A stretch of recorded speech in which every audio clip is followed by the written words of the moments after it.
Hey guys, so in the last couple of videos, you've seen some of my projects of me working out here in the shop.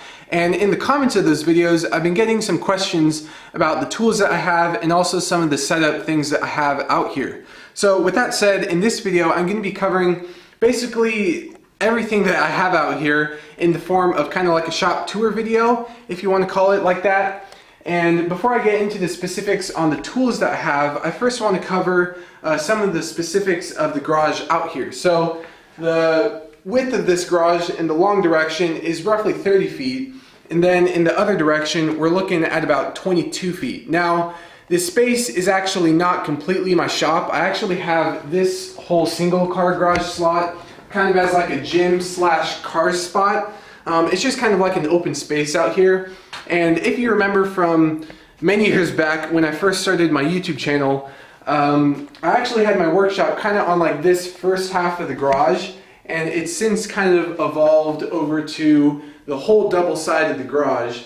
And this is a larger space.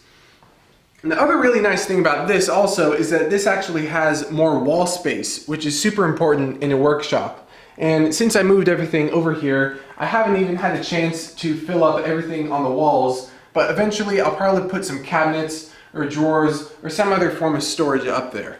So moving on from there, the next thing that I'd like to cover is electrical. Now I have two main circuits out here. The first one is 110 volts and then the second one is 220 volts. And I basically have both of them set up on the single car garage slot because that's where I had them when I first installed them.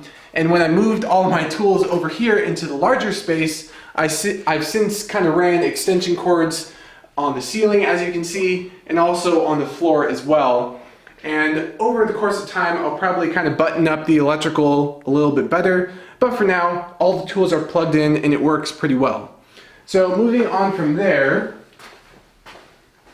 I have my dust collector behind this light box, and this is an Oneida Cyclone, and the inlet on this is 6 inches, and I have that running all the way up to the ceiling up here where I have the first main drop coming down to the planer. And this is nice because the planer creates a whole lot of shavings, and having the shortest drop on the planer really sucks everything up.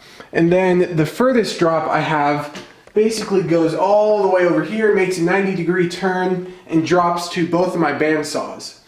And then right here I have another port where I could extend this even further if I wanted to, which is nice. And if I have other smaller tools where I want a dust collection over here, I could do that as well. Now the last main drop that I have comes from, watch my head, the last main drop comes all the way down here. And this goes to the jointer and the table saw. Now these two tables in combination with my outfeed are kind of like one big island, and this drop basically goes to all those tools. And if I ever were to have more tools over here, I could then extend that branch a little bit more.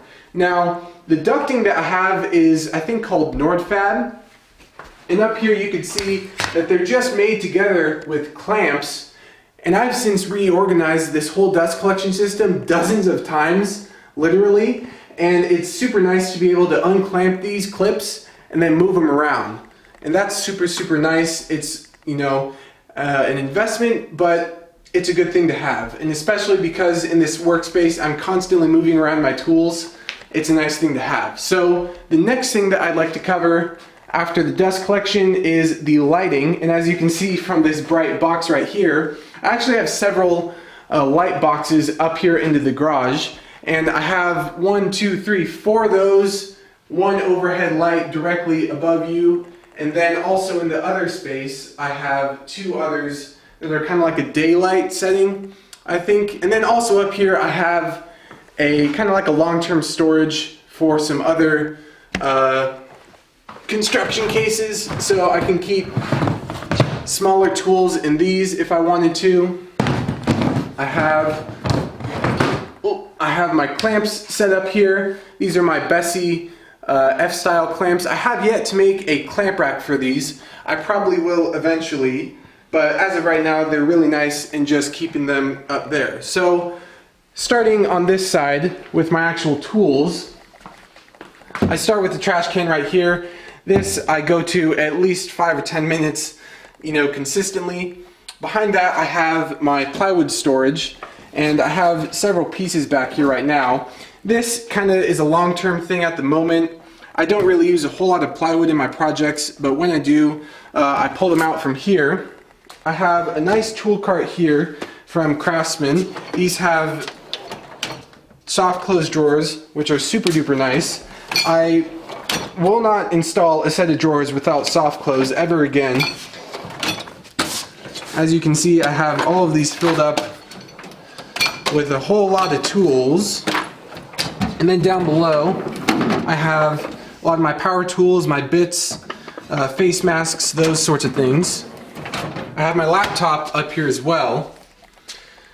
And then, as you can see, I'm not going to go into a whole lot of detail into all of these, but I'll open each of them for you.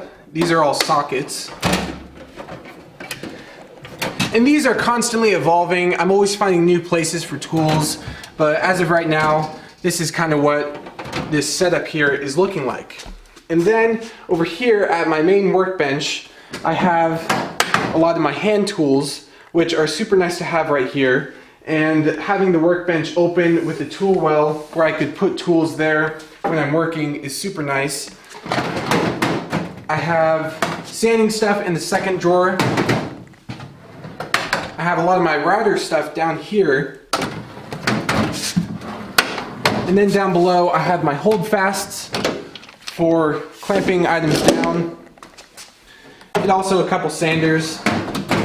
Like I said, all these drawers are constantly changing, and it'll probably change again within the next week. It's something I constantly do. I like to be organized, and yeah. So I try to keep my tool well open. When I'm working, like I said, I keep tools in here and I then put them back into the drawers. And as you can see on here, I keep 3 main remotes here. This one here is to my dust collection. This one right here, the white one, is to all of my lights. And then this last one is actually to my air filter that I have hooked up as well. Now the lights I actually keep over here by my other light switches, and I'm able to turn these off and on from a remote. And that's super nice because I don't have to run any wiring. The lights just have to be plugged in to an outlet, and there's a receiver in both of those.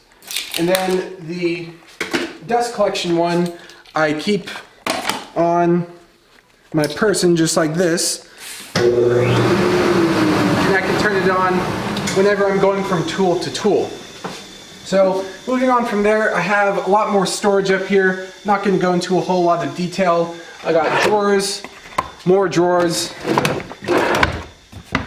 stereo, got this little tool cart there, some more kind of bookcase storage. My sister actually made this for me several years ago, actually 5 years ago. And moving on to there into the first big power tool, this is my Powermatic PM1500. This is a fantastic saw. It has a huge resaw capacity, and it's just an overall great saw to have. It's not too big, which is nice. It's got 2 big 4-inch dust collection ports that are hooked up. Dust collection thing on this is actually pretty dang good. Powermatic is excellent quality. This video isn't sponsored by actually any tool company, but Powermatic is very good, and I stand by that brand. Up here I have actually all my hand saws. I made this actually last week, and it's just a simple plywood thing. If I end up using this a lot, I'll probably make a nicer one, but that's actually really nice to have right there next to the workbench. Actually down here I also have my Festool extractor with my Mirka 5-inch random orbital sander, and this is nice because I can pull this out and do all of my sanding here. I used to do it at the other workbench, but in having it over here, this is actually a lot more convenient for myself.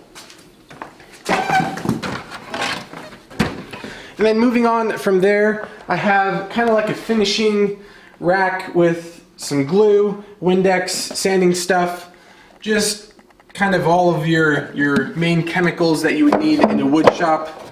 Got some finishes up there as well. And then next to my Powermatic bandsaw, I have my smaller Craftsman 10-inch bandsaw. This guy is super nice with a smaller blade for curves and those sorts of things. I'm actually keeping my hand planes over here at the moment, and I'll probably make a really nice tool cabinet for those, and when I do that, those will go on there. And then moving on, I know this is pretty sad, but this is like the back corner where I have my shopsmith that I've kind of dedicated to turning. I haven't done a whole lot of turning lately, and that's why it's kind of cluttered at the moment. But when I do, this thing is super nice. It has a really long capacity, so I could do, you know, spindles and those sorts of things. I have my slow speed grinder on here, and you could tell how much I use this based off of how dusty it is. Very rarely. And then next to that, one of my actually most used tools is my Makita plunge router, 3 1/4. Super fantastic. I made this base for it. I use this jig all the time for mortises, edges, all sorts of stuff. And then I just kind of have, you know, some garage workshop things, step stools, moving dollies, you know, kind of like the back corner of the shop that no one goes to a whole lot. That's basically what this is over here. And then next to that, I have a lot of my smaller scraps because I generate all of these, and for some reason, I do not throw any of them away. I won't go all the way down, but more scraps. And then next to that, I have an empty tool cart, which I like to actually pull out when I'm working on parts, and I could just throw them on here. I could roll this around the shop, and it works super well. I could fit this back here, and I might actually make another cart exactly like this one. And that would be super nice actually, because then I could keep that one right there. Moving on from there, I have a, what is this? This isn't a spindle sander. Disc sander is what this is. I very rarely use this. I will probably actually end up selling this or giving this to another woodworker. I'd like to actually get a spindle sander in the next month or so for an upcoming project. Like I said, I don't even have dust collection hooked up to this, so I'll probably get rid of this. It's just taking up room. Next to that, I have my drill press with the cart that I made for it several years back. I have extension cords underneath there as well, and obviously more drawers to put more things, more storage. This is a Craftsman, I don't know the spec on it, but it's a Craftsman drill press. This thing is kind of small. I'll probably end up getting a floor model of something, and I'll probably sell this without the tool cart. I really like the tool cart actually, but if I sell this, it won't be the end of the world. I don't really even use this one that much. This is kind of like the dead corner of my shop. And next to that, I have my pipe clamps, which I like to keep out of the way, bolted onto the wall there. And these are super nice. I grab them when I'm actually running out of my F-style, the parallel clamps. And when I pull from there, I pull from those clamps up there when I first start a project, and then once all those are used up, I then go to my pipe clamps. And then down below, just have a couple of tables that I pull out, and that's super nice for big projects with a lot of parts. Now this spot right here actually gets used a whole lot, and I have my miter saw. And behind me, that thing that you keep hearing move is this chair that just kicks around in the shop, and there's never a spot for it. I always seem to push it out of the way. It always gets in the way with the tripod. Anyway, so I have the miter saw here on the same exact tool cart that I have over there on the other side of the shop, and I'll just open these here for you. These are more sanding tools, you know, tape, pretty much all the things you would need in a workshop. I won't go into much detail. They're all just drawers. And behind this, I actually have a fold-up miter saw stand, which I bought. I haven't sold it yet. I don't even know if I want to keep it, but it's just kind of kicking back here. And yeah, this is a DeWalt 12-inch compound miter saw. This guy is super nice for crosscuts, you know, breaking down lumber and all that sort of stuff. I could then set up rollers on both sides and cut pretty long boards. I mean, I've actually cut 10, 12-foot boards on here, and you know, it could move, you know, all around. Fantastic saw. Moving on from there, across is my Powermatic 8-inch helical head jointer, and below there I have my Boss Stitch air compressor. This jointer is fantastic. It's 8 inches long. It's been a workhorse for me for pretty much all of my probably projects in the last 6 months. I've ran through this tool right here. As you can see, I'm a Powermatic fan. I like their stuff. They make fantastic quality tools, and I upgraded actually from an older Grizzly model to this one, and this guy's been super nice. Now the table saw that I run is a Grizzly, and I actually bought this off of one of my buddies. You can find him over on YouTube and Instagram at The Roaring Woodwork. I can put his link on the screen right now. Greg, fantastic guy. I bought this saw off of him, and I actually really like this one. As you can see behind it, I have my outfeed table, and when the garage is open, I can then pretty much run full length 4x8 sheets of plywood on here. And it's just been a super nice saw to have. With all my tools, I cover them with paste wax and protective coating, so that's why you don't see a whole lot of rust on here. I cover all my tools with them. And next to that, I don't really have anything in particular that I like to keep right here. It's just kind of like a catch-all for pretty much anything that it needs to be for.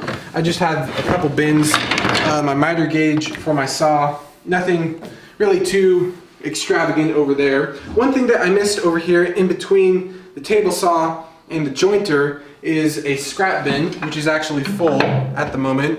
And this thing is super nice because the table saw is where I seem to be getting most of my scraps from, or the miter saw, and I can just throw them all right here and then empty that into the fire pit. So super handy right there. And coming into the middle of the space, I actually have a whole lot of floor room, as you can see, and the planer is kind of in the middle over here. I have the miter saw separate from the table saw, and as you can see from back there, I have space pretty much, and also when the door is open, I have space to move. And that's really nice though, because when I move my tripod around, let me actually grab that for you. I have this tripod that I move for you guys for the camera, and this fits pretty much anywhere I need it to for any of my shots. And that's super nice because it's not fun to be frustrated with a tripod and a camera when you're trying to film videos. Anyway, so having floor space is important. Like I said, I got the planer right here, and I could walk all the way around this normally, but at the moment I have the very next project sitting here, and this is actually cherry for a cabinet. I'm not gonna go into too much detail on this in this video, but in the upcoming one, you'll see this whole thing turn into a really nice cabinet. And when this isn't actually here, when the sawhorses aren't here, this is a whole big space where with whatever project I'm working on, it basically sits right here. And I could even pull the planer, I'm not going to, but I could pull the planer out and move it over here, detach it, and I've actually done that on huge cabinets that I've done in the past, and I could pretty much open this whole space up if I needed to. And like I said, the tripod actually fits over here pretty well. There.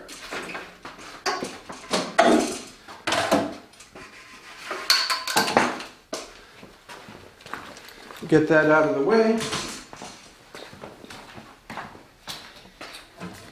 Alright, I think we have actually covered everything that we've needed to, apart from the lumber storage. Now, I'd like to actually stick to this, the lumber topic for the rest of the video here. Now, I've had a lot of struggles in the past with knowing what to throw away, knowing what to keep, and knowing what is actually good material for the next project. So I kind of organize my scraps in width and length. So down here, this is my marvelous lumber storage. And I have 12-inch offcuts all the way up to, I think, just over 24-inch offcuts. And they're wide, small, and that pretty much covers all of those sizes. Over here, as you saw, I had the smaller pieces, like really small pieces, pretty much anything under 6 inches long. And behind you, I have my other storage, which is for longer pieces. And this is also a catch-all for some other items, but I pretty much store 36-inch pieces here, a lot of my smaller spindly type stuff here, and then larger storage as you go up with a couple other things up there as well. And this material right here is actually also for that same project that you saw on the sawhorses. And when this isn't here, like I said, this is a car slot, and we also kind of have like a small home gym set up. And this is actually nice though, because a lot of the shots that I take from far away when I'm working, I set the tripod up over here. So it's a super nice space. I've been extremely blessed and extremely thankful that I could even have a workshop in this garage. Now also keep in mind that I have put in a lot of work in this, but overall it's something that I'm really proud of, and I'm glad that I could share it with you guys. Now, I don't really have anything else much to say actually. I hope that you found something useful or just entertaining from this. I think it was a good thing to do for you guys. I've been getting a lot of questions, like I said, down in the comments. I think that's pretty much all I have for this one. Thank you guys so much for watching this video. I greatly appreciate it. Drop a like if you enjoyed this. Subscribe. I'm going to be putting out more projects in the future. And yeah, it's pretty much all I have for this one. And see ya.